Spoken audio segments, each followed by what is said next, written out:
Katumba Mwake. Liwa Katumba Mwake. Asala crash. Asala crash ite. Ah. Katumba Mwake asala crash ite. Kasi basala crash ngona matata ponyo. Matata ponyo na nani tipo so abuka na le kolora. Oyo seki ya Sud Kivu. Marcelin Chicham. Abuka na le kolora. Matata ponyo so bologi Alex do cicatrice mutu na ye. Après 2 semaines matata ponyo ba ni musala. Akomo premier ministre. Akomo premier ministre. Pendant que baloba ki choc azuna mutu elegi makasi fa pema. Matata ponyo atikala jamais ko kende hôpital atikala jamais ko ben. Mais ça va crash mutu panzana ka balaksa ka biso bazo opérer mutu. Ouais. Ba opérer nani masana mususu makolo 3 nani blessure soki nini. Alors tellement na chaise urura. Lobi on attend akati mbaramako nani azui poste matata komi. O wana zaka gouverneur. Matata pona komi mama premier ministre. Botu na matata pona. Nakata crash wa. Yazwa ka shock amuntu. Botu na Alex Sabino hôpital akenda ko zo soin Afrique du Sud azwa hôpital nini. Alex Sabino cicatrice na ye, ou basala opération parce que Alex Sabino ba sala opération. Alex Sabino. Et quand maman qui est mort de quoi? Famille Nezolanda biso hein. Famille Nezolanda biso c'est pour ça. Oui. On a pas de détails mais est-ce que quand maman que Joseph Abomaye. Abomaye wapi? Non. Comme quand ça va bilo warate. Joseph Abomaye quand maman qui Pombar c'est tout. Ba wela nini? Quand maman qui yebeki ba secret belé à Joseph. Na liwaya ya quand maman qui Joseph aye avanda à à peu près 10 à 15 minutes.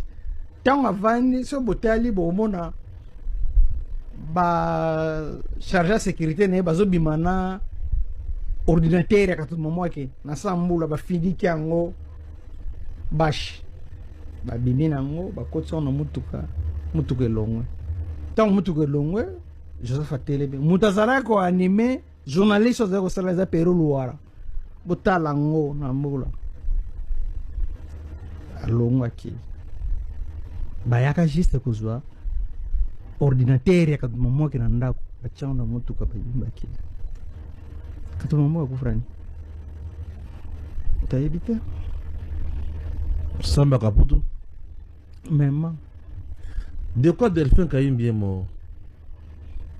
n'est pas que je fais bon mais je fais déjà qui va soudain na yena c'est bien bon ne batikiri ko ba ko bomaye pona nini parce que devant pas secret dans général de face avec des gens na CNS iloko aloba ki je fais sepelaki na ngote batu ya CNS o de la zepisa batu ya CNS nde ba bengi Joseph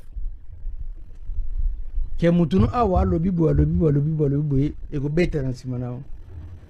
C'est la même chose au beta qui na général Mukutu.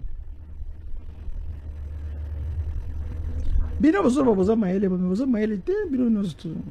Na éviter bozo bukela gani. Na yalo babilo mususu avec pesa bino vertige boso kana ngate. Général Mukutu ba bengi na CNS. Premier jour aki na CNS ay gozongo. Ba ebisi aya na CNS. J'ai dit aye lundi na musala akuti ba suspendre ba cheli kulia a jouer intérim kozonga général Mukutu azonga na ndako akufa mutaze ko tambola Mukutu za sportif kuta sportif azaki mzoto bakasha bela kite akufa marabo Joseph azamuto sane ba jete azam méchant kasi bino est toujours protégé na éviter bochana mutuna mnoka mukolo Joseph osilika obalukela bino na mission zotinda bino olia bino ngala tikala jamais ko sala mission bango Joseph atinga parce que Joseph ayebike na kufa Joseph ayebinga teke na za na kota na service c'est pas que major kasereka Joseph atikala ba bamata pour ça Joseph ayebike Tshisekedi aza ayebi déjà que non ngai na ye tozala na dam parce que la boya kali bosko sala musalo basenga. On ne peut jamais travailler ensemble. Wow. Donc, bateau ba yebisio ba bureau ko na bango nyonso tout sauf personne. Ba numéro nyonso bengio. Tchana mutunu ke baza bato Joseph. Ba nyonso tout ba bengi. Mutu fa benga yo po akumisa nga. motufa benga o passe mais ce que le même cambo dans nzela ta ko sautin par exemple sur nos besoin nzela toujours ba ennemi commun ennemi à république et ça Joseph ennemi à république ça Joseph mais bango so bazo benga yo po ba yebiso n'importe quoi c'est que baza bata Joseph alors et ça le choix est clair c'est passé pourquoi parce que Joseph c'est normal. J'assume, je dis bien que j'assume. Joseph jusqu'à présent a contrôlé la justice dans biso makasi. Ce qui kaka muta tchembutu makasi contre Joseph. Joseph a obenga ba okanga yo. Ba okanga na infraction moko o ko ni mati. Nga ba kanga na infraction ya tentative d'escroquerie. Au sombi mbongo au tikali na nyongo montarette. Très bien. C'est fort et très fort. Joseph Kabila toujours.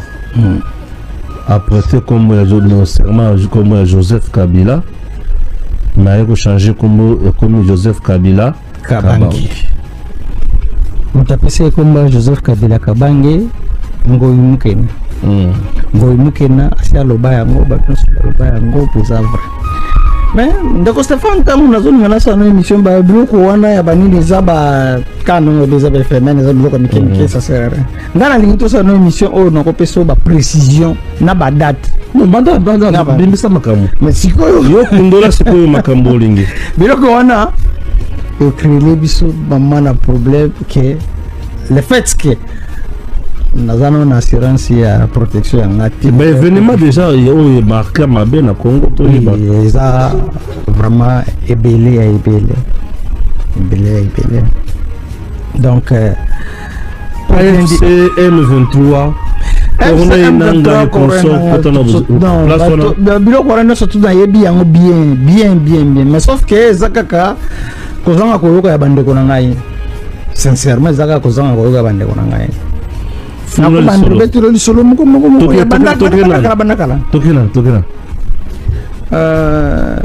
garçon oyo akotaka awa Christian Malanga va kota nazaka déjà une information nayebisi yango mona tantine génétique nayebisi abi na etale eza andimenga te 2 semaines après azo benga na téléphone pour nous la regretter kia mambo bagé za solo mutakoti Christian Malanga ezalega Joseph Kabila ndi mutakoti sa Christian Malanga na batuna ye nakotanga na batuna ye parce que bakangaki bango mako tuna regretter ti le zonga na fonction mboko za mboga mapisanga mpasi batu bakoti sa Christian Malanga bazali na yebi be bango mako yebinga était venu pour asala coup d'état au nom de qui? Et Joseph. Il y a ça le coup d'état Joseph a bien président. Joseph n'a raison. Joseph ça c'est le coup d'état et zalakana mutu moko zalakana keshasa awa ya kosala lokola kobima mais après mutu wana ko lobanga na kovite age poussani bokoti sa Joseph azong. C'est facile comme bonjour. Nanga. Oui, Nanga comme tout c'était pas prévu nanga zala rebelle. Non, zaki nanga te. Mutu faraka kende na rébellion, zalaki Shadar ne faki à la place ya nanga. Shadar kende ta sananga. Comment ça? Parce que Shadar inde mutu engago simba parce que yebne ba yibi victoire na yende basala kibu alors engago sera facile. Balambi boum na ba wana bien abimisi yango ke mutokoza la rebelle zananga. Pourquoi? Parce que tomeka ki ko prouver na monde entier que M23 est un groupe à rebelle est un groupe à rwandais. Président meka ki ko sala tout possible en tout monde na ki na miso batuke est un rwandais. Alors, c'est fait que camarade on a été dans les sonabi. En tout cas, Félix Azamakasi. Président a dérangé tout le monde fort. Mais il faut tout ministre congolais moko. Au Congolais, au Kinshasa, à cause de l'emplacement. après kosolola wana na yebisi yango ndeko nanga nakotya susu teme mosusu eza ni Eliezer Tambo nayebisi yango na telefone nayebisi ye ngabi te yo oza mopanzi à l'époque il était encore journaliste ngabi oza mopanzi sango surveiller bato ya FCC balonga te aleka na télévision ameloba ngo mpe abike no bajournaliste FCC bato ya FCC bakomobunga botala bango bakima te wana Shadara alingakende mwana mwa mwasi akanga ye passeport na aéroport baboya Shadara bima Shadara azongi tango Shadara azongi cousin ebisinga non en tout cas mon frère merci beaucoup en tout cas mamunu mamulu bageza ya solo Shadara padangala bima ben bakangi Shadara bazongi si ata ça va mais chose grave na ko solo moko bon batebe ba sala renseignement balana maloba mutalo bate so mutalo ba fo tala kama bugu na ye fo yoka kama mbazolo ba tala kama misu na ye o compare mutalo ba makamususu enzo tourner zolo ba makamususu nalandi. Voilà la famille, l'heure de la vérité a sonné. Moi, je savais et je les sentais. Chaque fois, je disais qu'un jour, toutes ces vérités seront disponibles. Voilà maintenant, les vérités, de grandes révélations sont disponibles. Tout Congolais, Congolaise a eu occasion, Yakoyoka, peut découvrir toutes ces vérités. Il y a un compatriote, un Congolais. Il témoigne et il a dit des choses sérieuses, je vous dis. Il a dit des choses sérieuses.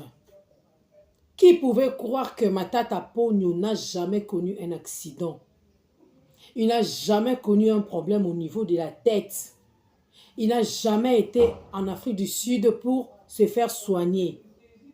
Il n'a jamais connu cela, mais Bakosibiso, ils nous ont menti. Et ici, on a même cité le nom de Pero Louara.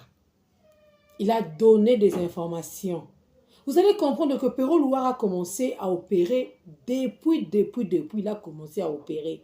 C'est pourquoi quand il vient, Azako attaqué Bango, Boka m'a raté. Pourquoi? Parce que Ayebi Bango, Pesa Eba donné, Bloka Lokuta, Ebele. Donc, Katumba Mwake n'a jamais connu un crash. Asala n'a crash té, boma inde koboma.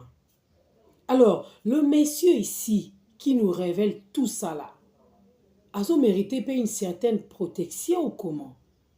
Azo mérité protection parce que Bilora Boy, je ne sais pas.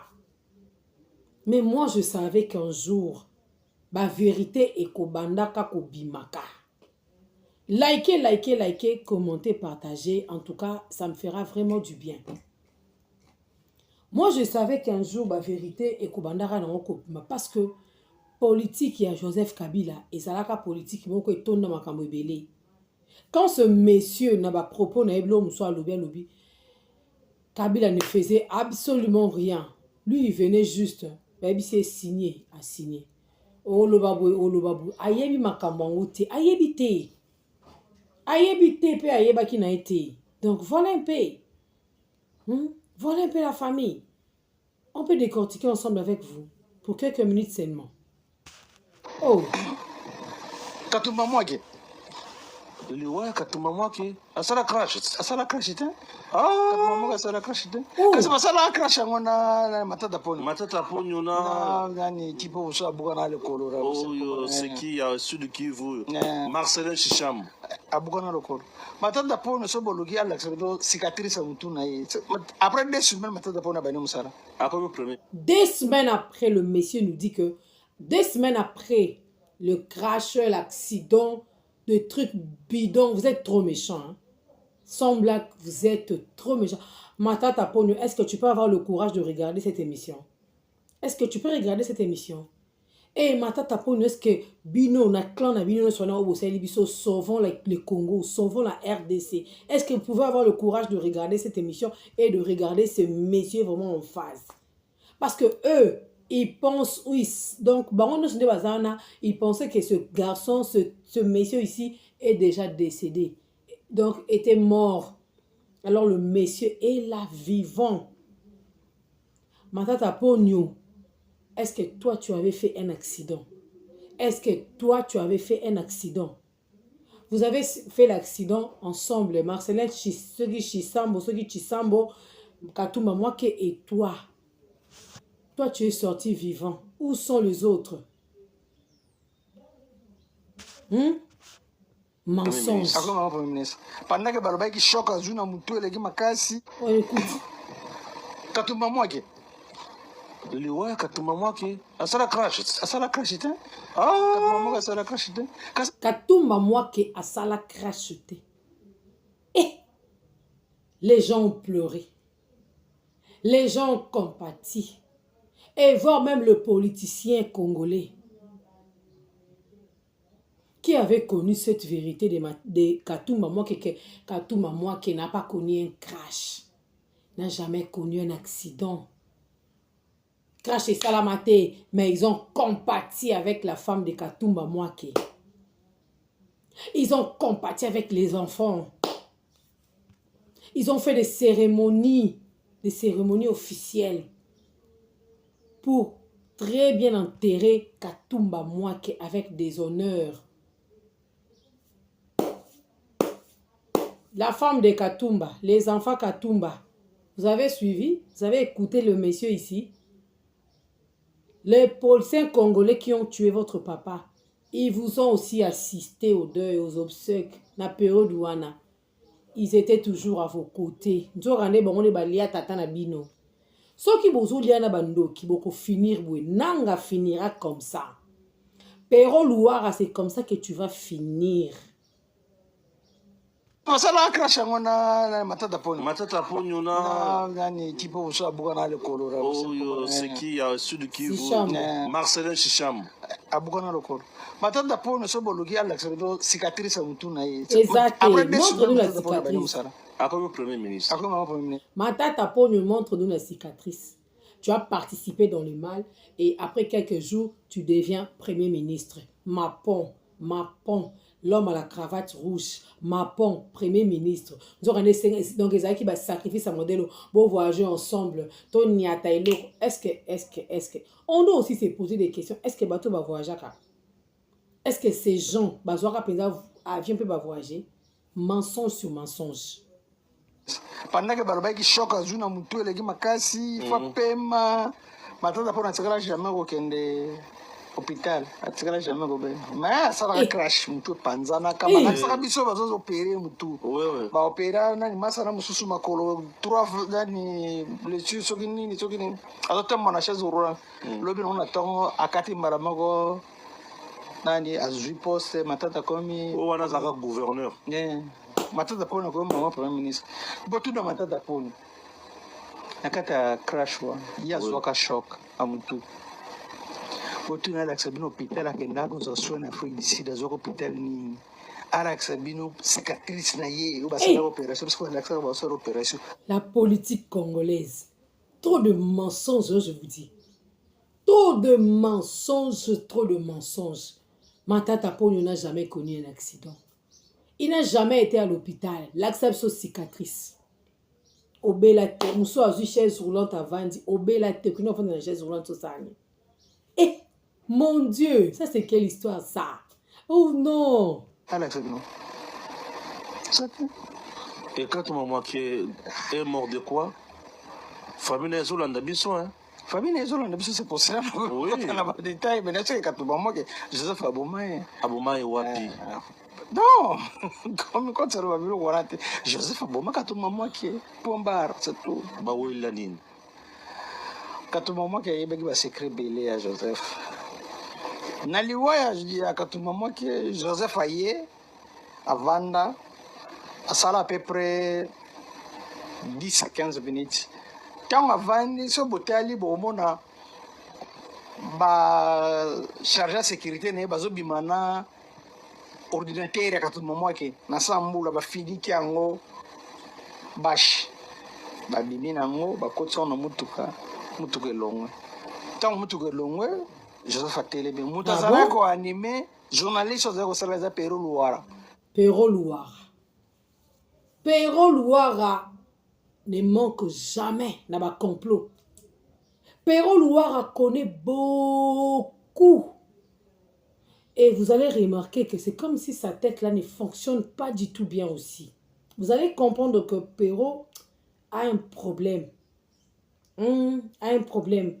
Parce qu'il a beaucoup vu et il connaît beaucoup. Donc il connaît beaucoup de choses et il a vu beaucoup de choses.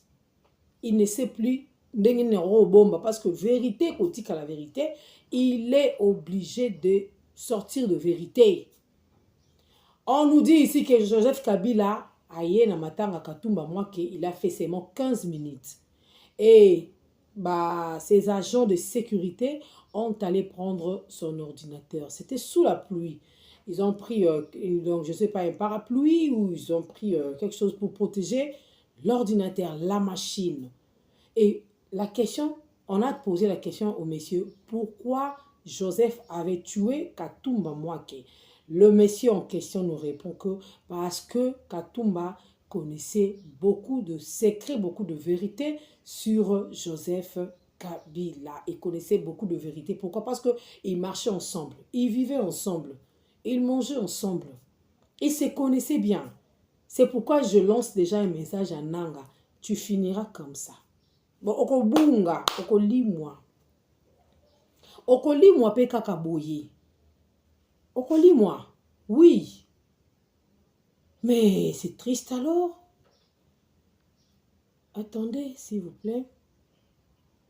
C'est vraiment triste. Très triste, très triste, vraiment. Attendez, s'il vous plaît. Voilà. Donc, Babomi est juste parce que Aïbaki ba vérité, il y a Joseph Kabila Kabangi. C'est juste ça. Alors, Nanga qui coopère, qui collabore avec le Rwandais. Aujourd'hui, vous êtes le M23. Comment est-ce que vous allez en finir avec cette histoire? Comment est-ce que vous allez en finir? Je pose la question. Katumba Mwake. Katumba Mwake. Asala crash. Asala crash, hein? Katumba Mwake asala crash, hein? Kasi basala crash ngona matata poni. Matata poni na nani tipo usa buka na le kolora. Oh, c'est qui a Sud Kivu. Marcelin Chicham. Abuka na le kolora. Matata poni so bologi Alex do cicatrice mutu na ye. Après 2 semaines matata poni ba ni musala. Comme premier ministre. Comme premier ministre. Pendant que baloba ki choc azuna mutu eleki makasi, fa pema. Matata poni atikala jamais kokende hôpital, atikala jamais kobe. Mais ça va crash mutu panzana kabala saka biso bazo opérer mutu. Ba opérer na masana mususu makolo. Siko mutu balakisa biso wana bazo opérer matata ezaki mutu anani. Mutu ya bato. Vous voyez pourquoi au Congo les choses ne marchent pas. Vous voyez pourquoi au Congo nous faisons que souffrir même devant de petites choses seulement que nous pouvons résoudre même pendant 10 à 15 minutes. Nous n'arrivons pas à le faire. Pourquoi? Parce que ma belle kito koni ma bemingi. Et les gens viendront pour soutenir les Matata Ponu. Les gens viendront pour soutenir tous ces gens-là. Écoutez un peu cette histoire. Écoutez.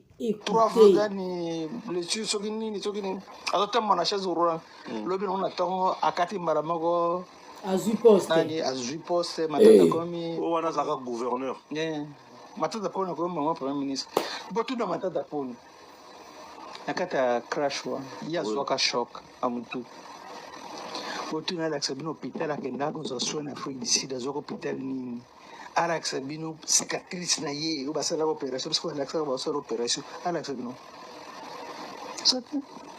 Et quand maman qui est mort de quoi? Famille Zolanda biso hein. famille ezolanda biso c'est pour ça na ba détail mais nasi katuma moi que Joseph Abomaye wapi non comme quand ça va bilo warate Joseph Abomaye katuma moi que pombar c'est tout bawela nini katuma moi que yebaki ba secret belé à Joseph na liwaya ya katuma moi que Joseph aye avanda à ça à peu près 10 à 15 minutes tant avandi so botali bomona ba chargé de sécurité ne bazo bimana ordinateur ya katuma moi que na sambula ba fidiki yango bash ba bimi nango ba kotso na mutuka elongwe tant mutuka elongwe Joseph Atelebe mutazara ko animé journaliste oza ko sala za Peru Luara botalango na mbula Peru bayaka juste kuzwa ordinateur ya katuma moi que na ndako achanga mutuka bayimba ki katuma moi ko frani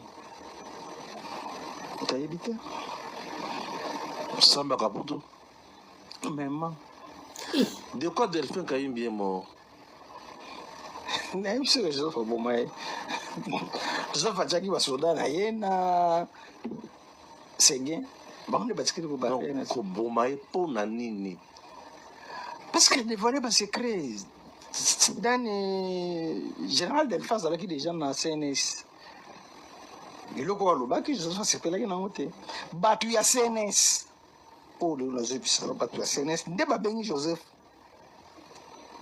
ke mutunu awa alobi boye ekobetela. Donc Delphin Kayimbi a dit des choses oyo ezalaki contraire na oyo Kabila alingaki.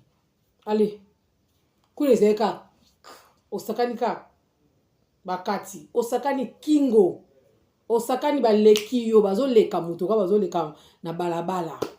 Delphin Kayimbi est parti, Katumba Moki est parti, l'autre là est parti, et Bele bateau sur Kinda. C'est la même chose au Betakina Général Mukutu. Général Mukutu.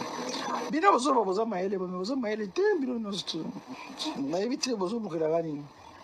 Na yalo babilo mususu ke pesa bino vertige bozo kana ngate. Général Mukutu babengisi na CNS. Comme jour aki na CNS ay gozongo.